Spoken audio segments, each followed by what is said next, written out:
Well, first off, microphone's working. Yay! I have. Well, it's not working. It's just my dumbass finally turned on for the Scarlet. I um. went baby for the Xbox One. hmm So Erik brought something up to me after we did our Game of the Year cast. Spoiler alert. I won't spoil the game, but 2007 was my favorite game of all time. So it was a wee woo, but it wasn't fun because my audio was terrible. And after the shoot, Erik brought up something to me where, because we were talking, I said, I have a rankum of these video games on my channel. And I'm like, I wanted it to be kind of a You really are combination. just spoiling it right now without spoiling it. I guess that's true, but it's fine. It's not a big deal. But the reason why I bring that context up is Erik, after the fact, was like, I'm surprised you didn't talk enough about so much about this game. So for that, 2008, it's not my favorite game of all time. As Maylene puts her butthole up in the air, I'm going to talk about my pick for 2.5 hours. I mean, rewatching the video, the fact we talked more about. Hey, everyone. Welcome to the game cast for 2008. Cut that. Cut that. Cut that. It's going to cut to me obnoxiously laughing and be like, what? I'm an idiot. That's what happened. You're an idiot. You're an idiot. You're an idiot. 2008. I know the last couple years, Erik and I have been very open about hey, it's happening. We're getting into it. I will admit, last year, 2007, the last video we shot, 2007. Well, you could say the last year. I guess so. That is, yeah, because whatever. It's just it's context. Everyone take context into account. I would say probably from 2007 up until 2011, maybe 2012. I'm going to probably read through what games came out that we're not even saying, just to give you an idea of holy shit. We might have picked this game and this game, but all this also came out. Again, we were busy gamers, even though there's a lot of people that said that they can only get 1 or 2 games a year. We got lucky, as in our parents loved us. That too. We had the love of our, the love and the warmth of our parents telling us it's okay. We'll let you buy this game. My parents said you can go to therapy when you're a 4-year-old, and you can have therapy, and then not appreciate it until you're an adult, and then reflect and be like, "Fuck, why didn't I appreciate it?" Okay, what, Brian? What's your runner-up? What is this? What's going on here? My runner-up, Lego. Yes, my runner-up is a game that once again when I was going through, and again, I'm gonna go through this list once I'm done spoiling my, or mentioning my honorable mention. I'm like, holy shit, what is it? And then I was scrolling and I got to the bottom of the list and there was one name that popped up and I went, oh my gosh, are you joking me? It's fucking Castle Crashers, dude. This game was the shit. Again, this goes back to us where between the two of us, and this is not even an insult or whatever. I know Erik is more I'm a video gamer. I tend to go towards because I go towards the more movie-ish, story-driven kind of games that may not be amazing video games, but they're great stories. And I know that's where we differ. But fuck, man, Castle Crashers is the shit. I don't care. I could call out a game for being an awesome game when it is. And when we did Nobody Saves the World recently, it reminded me a lot of that. It gave me a lot of flashbacks to that. I'm like, oh my God, this is what we used to play. And all the characters, the quirkiness, the art style, the levels, the design. It was the way you would level up. It was incredible. It was so much fun. Little pet things you'd have. Little pet things you have. It was so much fun. And again, it was a game that nowadays you don't get so many games that you want to replay unless they're your favorite games and you're I just want to play through the story again. But back then it was they gave you reasons to keep playing. And it was awesome. But Shout out to Castle Crashers. Shout out to Castle Crashers. So 2007, I think, was the real beginning of like this shift of like story of like these well-made games, these game-changing games. This right here is a mix of all that. So let's talk about it. With Grand Theft Auto 4, we got Metal Gear Solid 4, Dead Space, Gears of War 2, Burnout Paradise, Braid. Remember Braid? Oh yeah. Soldier Boy hates Braid. That's a meme on the internet, Oh, apparently. Soldier Boy can't make a game console as much as Damn he it. said Crap. he is. The first Little Big Planet, Super Smash Brothers Brawl, the first Left 4 Dead. We got Resistance 2, Fable 2, Mario Kart Wii, Rock Band 2, Call of Duty World at War. Again, this is when like we actually were still into Call of Duty and it was like a solid product every year. Shout out Nazi Zombies. Geometry Wars, a Geometry Wars game came out. Saints Row 2, we have a video of that. The first Bad Company, we have a video of the second one. Yeah, this year was, again, like looking at these games, I'm just like, there's so many like genre defining games, just fabulous games, console defining games. For me, it was a time when this studio has not reached their peak, even though their peak is not my favorite game of theirs, which I'll spoil that once we get to it. But this was when the studio had our hearts. And there's a man with a nice leather jacket with some crazy curly hair that we did not hate and thought was lying to us. And that man is Todd Howard, and the game is Fallout 3. In the good old days of Bethesda. The good old days of Bethesda where we accepted the bugs. But the issue is like we accepted the bugs, but I feel like the bugs just got worse and worse and worse. Yeah, knowing how things went down the line, we this was like the start of like, oh hey, yeah, the bugs, whatever, we get it, it's a big game.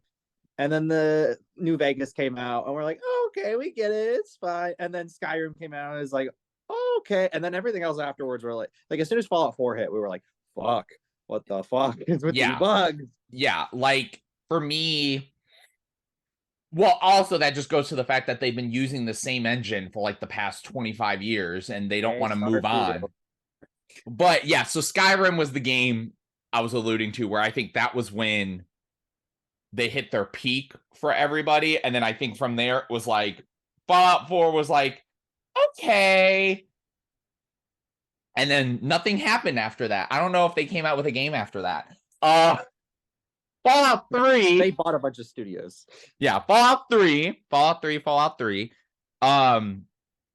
Again, going back and looking through this list, I kind of cracked up because of the quick conversation of like, oh yeah, remember when Bethesda was like actually putting out quality and they weren't falling victim to like norms of video games and like trying to make this, and this was just them being like, look, we have this series, we have these games called Morrowind and Oblivion that worked pretty well, first person / third person, we're going to take this Fallout series and put it in that light, right? Yeah, because they bought the Fallout license back in like 2003, 2004 and came out with a really awful game. And then they're like, okay, we'll make Fallout 3. Yeah. And, it was super exciting. Again, I'm not really into the whole fantasy genre. There are games I like in the fantasy genre, and obviously I brought up Morrowind because I did play it a lot because that was before I really had like a taste of what I liked. It was just, oh, that's just cool. And it was just goofy watching my character run up rocks and stuff, being a kid playing Morrowind. But ooh, what's going on? Yeah. But Fallout 3, I think, succeeded in a lot of ways. And I will say that I think this game is definitely like a little outdated, but I don't think it's outdated because it's like bad. I think it's outdated because this is what they were good at. The game was never trying to be this really wonderful shooter because the part of the game that was so great was VATS. The game was not trying to be this 360 no scope, which Fallout 4 tried to do, which I can commend them because it's definitely better. But like Fallout 3 is not about the action. It's about the exploration and the RPG elements. And I feel like the combat was one of the last things they cared about. And like They said, "Gun, go shoot. Uh, repair your weapon when you can." Okay. I did not realize you could repair your weapon until my third playthrough of the game. That Yeah, this Brian was a dumb child. I was, because I played through it once and then I played through it a second time. I finished it, but it glitched out on me. So I did it the third time. And then the third playthrough was when I did all the DLC, which again, when DLC was like, you would pay for it and it was like fucking great. Like I thought all the Okay, DLC, hold on a second. Mothership Zeta. but that was at the end. That's fine. We got Broken Steel and Point Lookout before that. So like we can't. Hey, the pit. Pit was also good too. I thought the pit was good from a story perspective. And then here's the thing. Operation Anchorage was fine, but the weapons and the gear was fucking legendary. Yeah, the actual DLC though. What you got from it was awesome. I used that invisible suit and that like one gun where you shot it once and then you reloaded it. I used that for Point Lookout. I crouched and did that entire thing. So I was invisible the whole time in the swamp. Yeah, he said. But like I was gonna say Broken Steel was so cool though, because we were like, oh my god, we could finally go past the end of the game. It doesn't just game over. And they said, more. Hey, we know you just absorbed a shit ton of radiation. You're alive. Oh, I'm sorry, you chose that route. No, exactly. Could have made something else do it. Yeah. Which made no sense for you not to be able to play past the point of the end of the game. I know, that was like a huge thing at the time too. Yeah, you have to play before your final save or before the final mission. You're like, fuck you. Yeah. But they said, here you go. But that's the DLC. Let's talk about the game. Liam Neeson, you're trying to find him. I will find you, and I will get you. He's your dad. He's your daddy. Liam Neeson's daddy. Boogie, woogie, woogie. You start in the vault, and you like are gonna go out of it, and the vault is still living, and they're like, "Yeah, go off and find your dad." Blah blah blah. Yeah, it was like such a cool idea. I thought the map was incredible. I loved the landscapes, the locales. When you go to the National Mall and there's a fucking super behemoth in the White House or the Capitol, one of those. And you're just like, what the fuck is happening? The Washington Monument, the outskirts. There's like a Bethesda building. The nice little... Yeah, it was very interesting to look at how they interpreted those monuments. How they stand after a fucking nuclear bomb went off. Yeah, and like that was the whole thing too. Was like this? Whatever. Hey, that Washington Monument still erectus, but you know. As well. But it was like all of the locations on the map are just so memorable to me. Like I think of Rivet City. Again, the mall was great. Again, the thing that I love so much about this game is the storytelling was honestly really top notch. And the gameplay is outdated, I feel like now, because it feels a little clunky, but it's not clunky because it's bad. It's clunky because I feel like that's how it is. Like it's not supposed to be this really intense shooter or anything. It's just, it's strategic.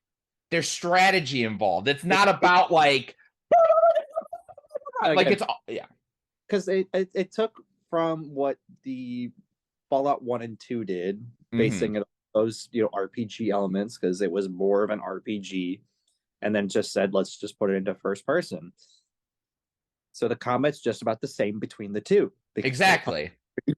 The combat was non-existent in those original games. Yeah. And so it was something where even being a kid, I did not really mind the combat or like the way that things rolled out with that, because again, it was the weapons were very diverse. Again, the economy in that was great. And just the economy in this economy, in that economy, there's no economy because it's just bottle caps. Yes, it is. Bottle caps, again, like so many iconic video game staples like Nuka-Cola and bottle caps. It's like so many things. And like the enemy types are great, like the ghouls and the death claws, and Yeah, again and of course, like those were introduced in those original games, but they didn't become staples until Fallout 3 said, "Hello." he's running at you, and you're like, ah, what do So I literally, do? those are the most terrifying things in the world. Yeah, like I just remember going to those like really, because again, being a kid, this was one of the first games I played that felt difficult. It's not like a super, super, super hard game. It's not fucking Dark Souls, but I just remember being younger, being like, this is like a challenge because you have to be smart about where you go. Again, joking aside, I just remember walking into the mall, the National Mall, and being like, oh, it's the Capitol. I go in there, the whole thing is blown out, and I just see a super behemoth, and I'm like, oh my God, what do I do? I just want to see Three Dog, okay? We'll talk about Three Dog in a second.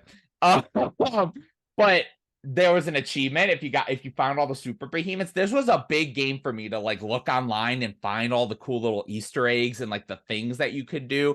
Again, it was such a cool idea. Again, like I know people are really into Elder Scrolls, and I could see why. For me, loving Fallout 3, I get why people love those games because it's the same mentality of like the spots and the story and the characters and all that. But this game was just so awesome to me, and it made like it was this really well done immersive game as well, and it made me feel like I was like building onto all these things.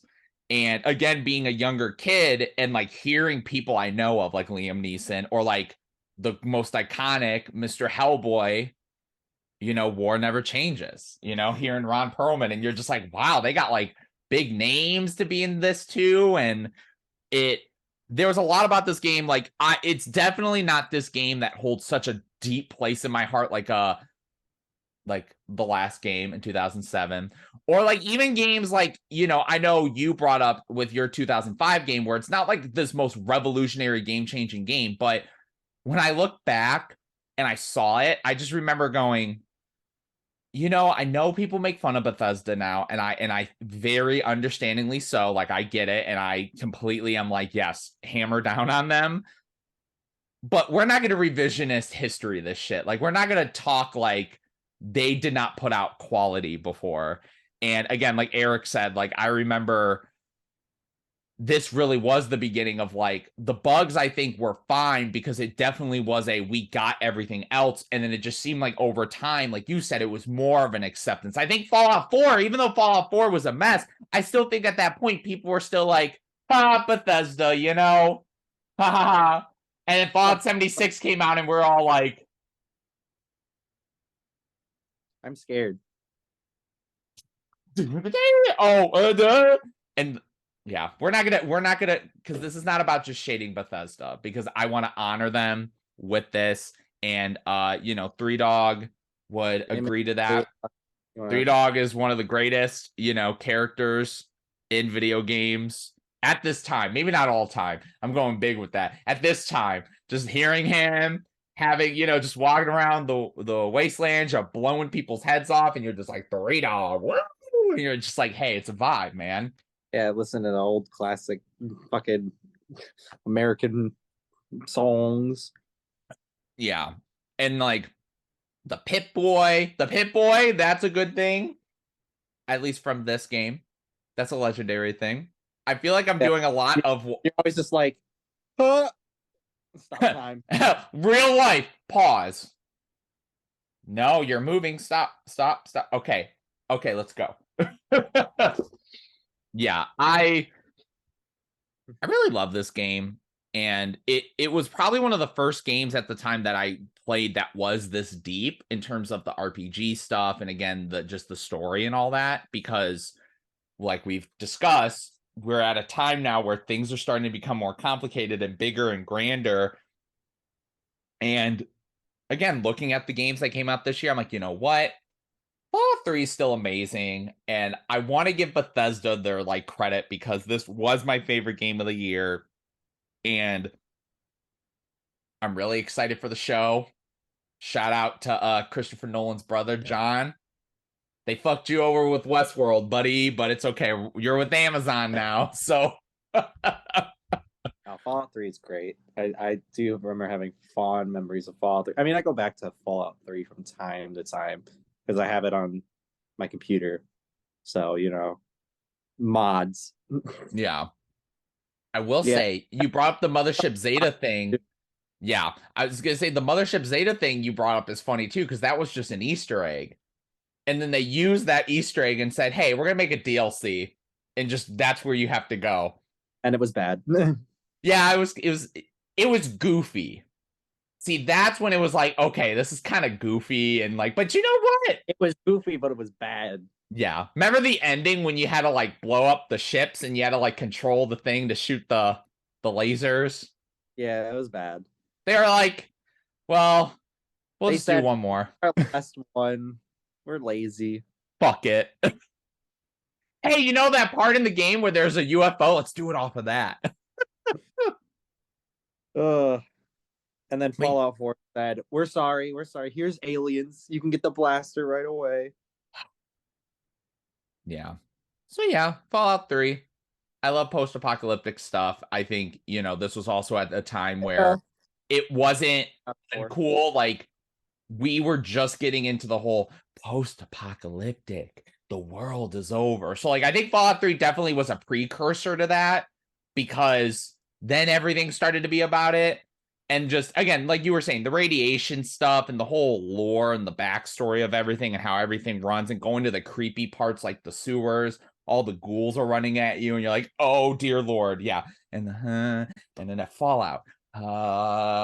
Ghouls, Nuka-Cola. Remember finding all the Nuka-Cola quantums and the bobbleheads too? That was fun. I 100% at this game as well, so clearly I must like it. Or the quantums, and then the girl being like, oh, I need quantums, and you're like, I already drank like 5 of them.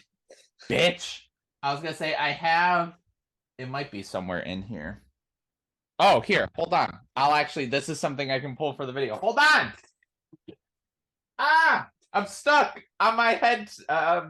The microphone. What is this? The Grinch. He goes for a bit, folks, and see, look at that. Look at that right there. I remember I made my mom go get these when Fallout 4 came out. I was like, Mom, go buy me these. They probably taste Not either. Not that bad. I could be the Nuka-Cola girl, like, I'm so cute. Yep, go with that, sure. Yeah. Shut up. I'm beautiful. Are you wearing a Fallout shirt? I just realized that. Yes. Wow. Hey, and I'm like, you know what? As Daddy Phil Spencer says, if you're gonna like kind of tease people, you wear a shirt. Just wear a shirt. Just wear a shirt. If you're gonna tease people, buy an entire company.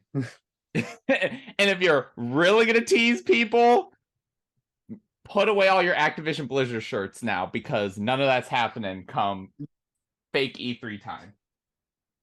So, what a fun. Okay, yep. Fallout 3, Fallout 3, Fallout 3, la la la la la. That's it. So, okay, sir. You are up to bat now for your game of the year. Well, runner up first. Oh, yes. Indeed. Good insult. You're welcome. So my runner up was not mentioned in that list that Brian said. It's fine. This was a game that is a sequel developed by a crazy man who thinks that all his games are wonderful and thought that he could make AI become your best friend. It's Fable 2, baby. Fable 2. What? I said Fable 2. Roll the record. The first Little Big Planet, Super Smash Brothers Brawl, the first Left 4 Dead. We got Resistance 2. Fable 2. So now that we're back to proving that I was right, Fable 2, huh? Yeah, I love. See, here's the thing. I love and I hate Fable 2. I remember being as a kid, being like, this game sucks, and I just kept playing it for hours and hours and hours and hours. It's not great. There are definitely some things that could be improved upon, but I just remember spending so much time with it. It was like my first 360 exclusive. That's why I really have fond memories of it too. I also love buying houses. I love cheating on my wives. One of my Teach you favorite for real life. one of my favorite moments was that I had two wives meet and a bunch of like werewolves came out, and then I got killed, and then in slow motion I could just hear one of my wives saying, "We're getting a divorce." Memories. That sticks in my head forever. Game of the year though, Brian. How do you feel about body parts? I feel pretty good. Here, how can you aim a gun and I'll let you cut off my arm? I was gonna shoot you down and then just stomp you on the ground. It's Dead Space, baby. I don't know what the fuck happened. Brian just had a small seizure right there. That's gonna be an edit right there. Do do do do do do.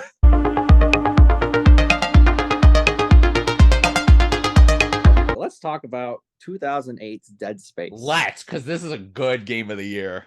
Oh, so a few years ago we talked about a game that changed games forever, in a sense. This is one of the games that got affected by it. It has been stated to fact, to death, that Dead Space is based upon that game. I'll give you a hint. Go check out 2005's video. But they said, what if we make that game, but make it actually terrifying? So let's be real. That 2005 game is not really that scary. When I boot up Dead Space, the first thing I think of is atmosphere. Yes. My God, it just sits with you the entire game when you're going through. It's just you're trapped in this enclosed ship, the USS Ishimura, the entire time. Don't know what's going on. Trying to look for your fucking girlfriend, Nicole. Being like, hey, where are you, girl? I love you. Bitch, where are you at? Bitch, where you at? Bitch, where you at? You ain't answering your phone. Where you at? Yeah, when Isaac didn't speak. The good old days. Yes and no. And we'll talk about the remake a little bit too later. But you're just going through and you just are being terrified by these ghouls called necromorphs. And the whole gimmick behind, I call it a gimmick, but it's actually, a creative way for you to fight bad guys, because it wasn't really like, nothing was really done like that I know of.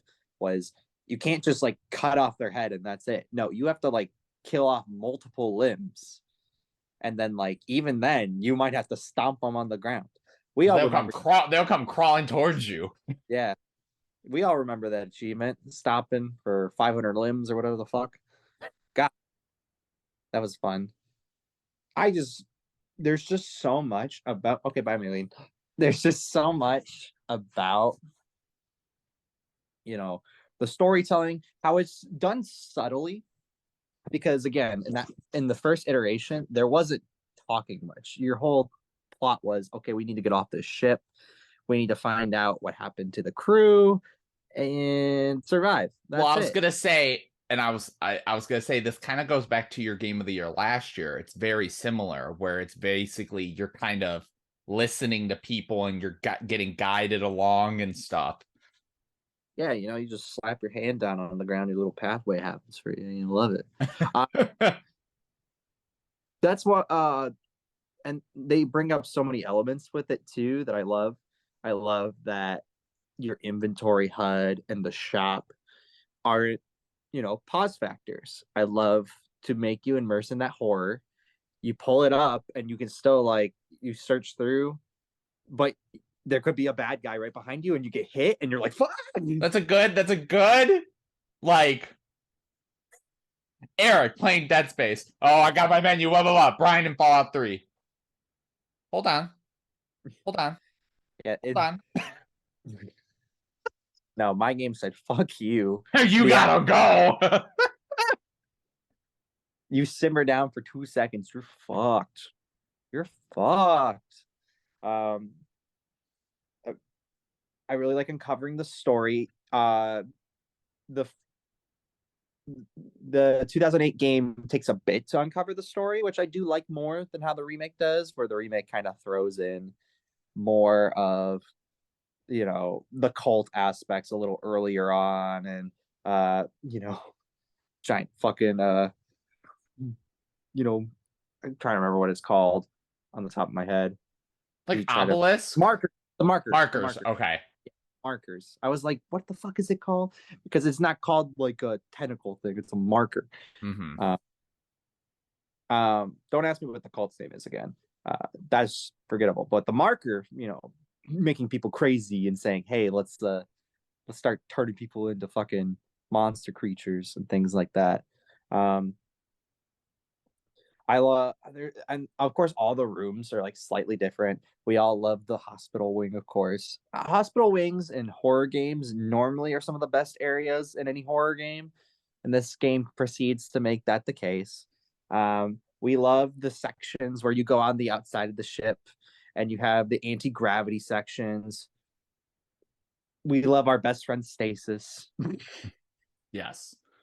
Stasis is a life or death thing. You know, you just don't know what's coming to you. And you're like, stop.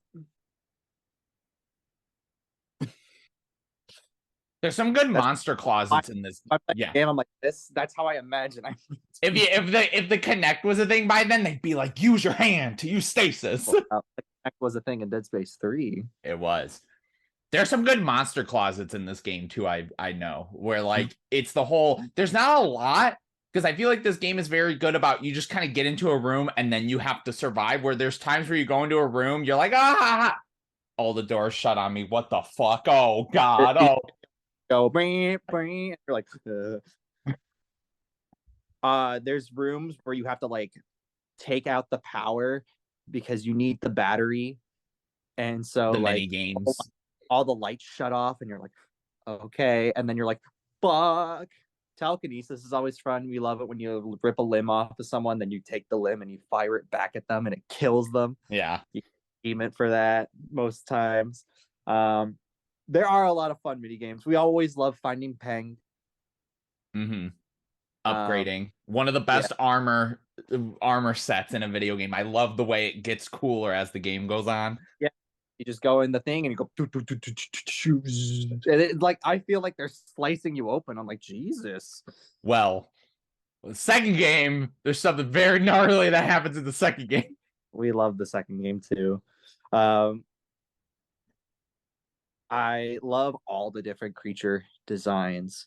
I mean, let's be real. The traditional Mechamorph with those giant fucking claw hands are always had, but the little fucking spore dudes that have the little tentacles that pop out, those I hate. You always get them in the like the worst areas. Yeah. You got like that thing that like if it gets too close to you, you don't fight it off, it'll just pop its head into Isaac. Oh, dude, all the deaths that you could see. My God, they went really fucking creative on the deaths as well. They said, how can we destroy a man? Here we go. Tearing them limb for limb, different ways. Here goes your head. Goodbye.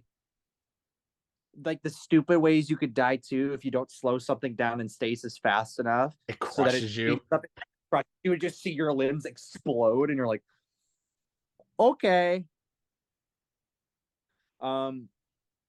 Not very much human interaction, of course. You know, you do get calls from your two crewmates throughout the missions, and you know, a little chatty. You run into certain like that certain doctor as well, and you're like, this dude's fucking insane. You always remember those big behemoth monsters too, that you have to stop and go, oh, dude, the dudes with the arms. Oh, they come up, and if you don't hit them in time, you'll just explode. Yeah. But then if you cut it off, you could throw it at them and explode. There's that one room that you literally have to be so careful that if you shoot it, the whole room explodes because it's filled with gas. It was so fucking. And of course, they were like, "We're gonna make you shit. We're gonna make you have to struggle with this." Okay. Honestly, like, because the footage right now is gonna be from the remake right now. Yeah. As much as I love going back to playing the original. The remake is so much stronger in different aspects.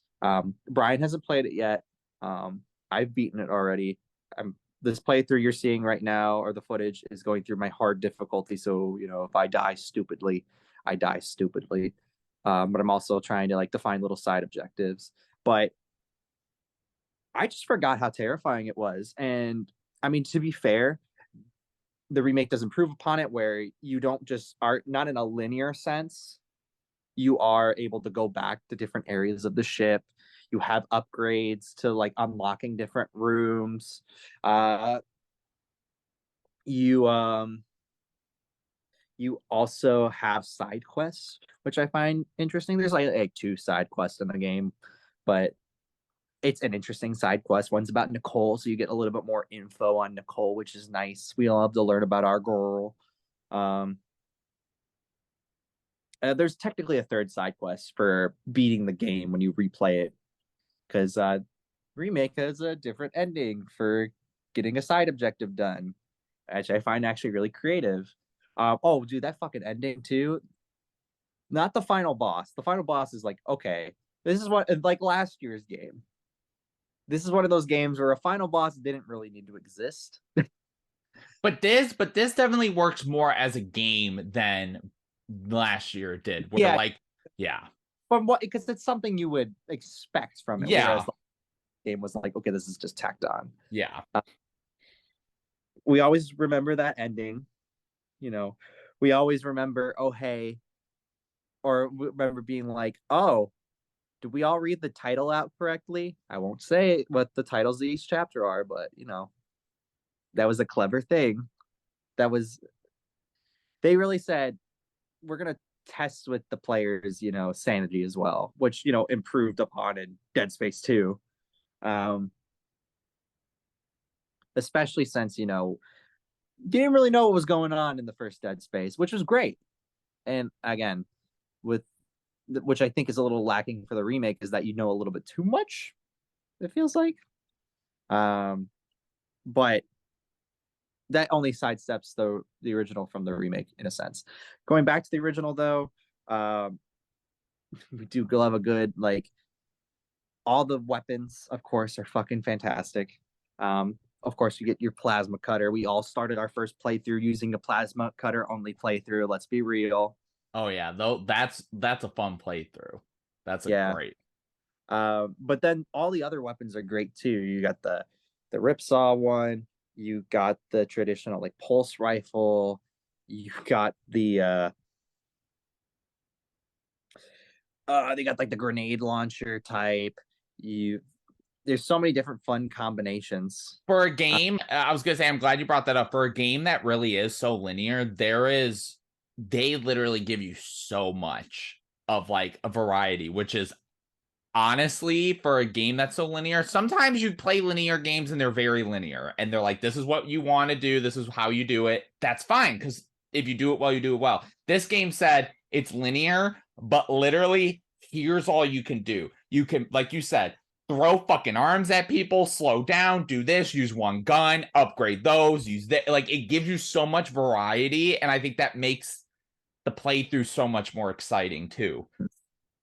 We also love that one, the upgrade mechanics. They're using the power nodes, because power nodes hard to get, but if you knew where to go, you could get them easily. Yeah.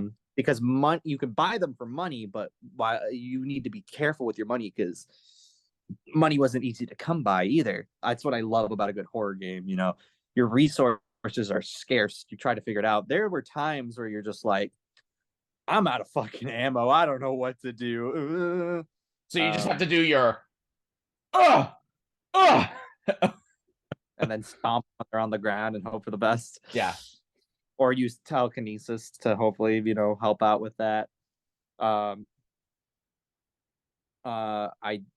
it's nice when you do a new game plus, they're like, here you go, here's 10 power nodes. And then as you play more and more of the game, you get more and more comfortable, and then you're just let me just tear through these motherfuckers like no one's business. I'm a killing machine, as they say. I'm a killing.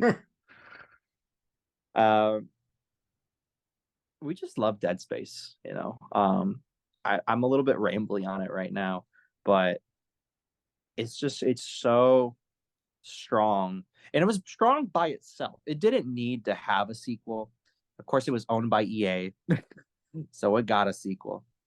It didn't even have a remake, but it got one to hopefully reinvigorate the series to have a sequel. We'll see how that does. It's great. It's excellent. I think you should play it. It's one of the best games of the year so far. What was your favorite game of 2008? Let us know in the comments down below. 2008 was a pretty great year. I also just forgot, I'm pretty sure Mirror's Edge was also in this year. And again, that's another game that was, I think, underrated, especially like you said, given where EA was and then where they kind of took it, and then you're like, oh man. So hey, at least they tried again with the sequel, and then no one bought that one too. that's true, unfortunately. And then they said we're taking its online servers down, and then people went, wait, it's a single player game. Wait. But yeah, I think 2008, again, this was definitely a year, like we were saying a bunch of times, that it was all over the place. It was fantastic. And I think for the next couple years, you're still probably going to hear us go, hey, these are our game of the years. But let's not beat around the bush. There's a lot of shit that came out. So we're probably going to be I think once we get later on is when it becomes so, yeah, there was only like 2 games we really. There's one year in particular that we've already joked about that is going to be our favorite video probably because of the year. Yeah. So we're going to be like, there's just nothing else. Yeah. So this is just what we have. But yeah, thank you all so much for watching. Again, like, comment, subscribe. And yeah, go check all the Game of the Year casts out. Yeah. We're having so much fun, and I'm starting to be like, this is the most excited. If you haven't checked out last year's was really fucking great. Last year's was our longest episode yet. Like, it was super long. And like I said, my favorite game of all time is in that. So I think you'd like it. So until then, toodaloo. Toodaloo.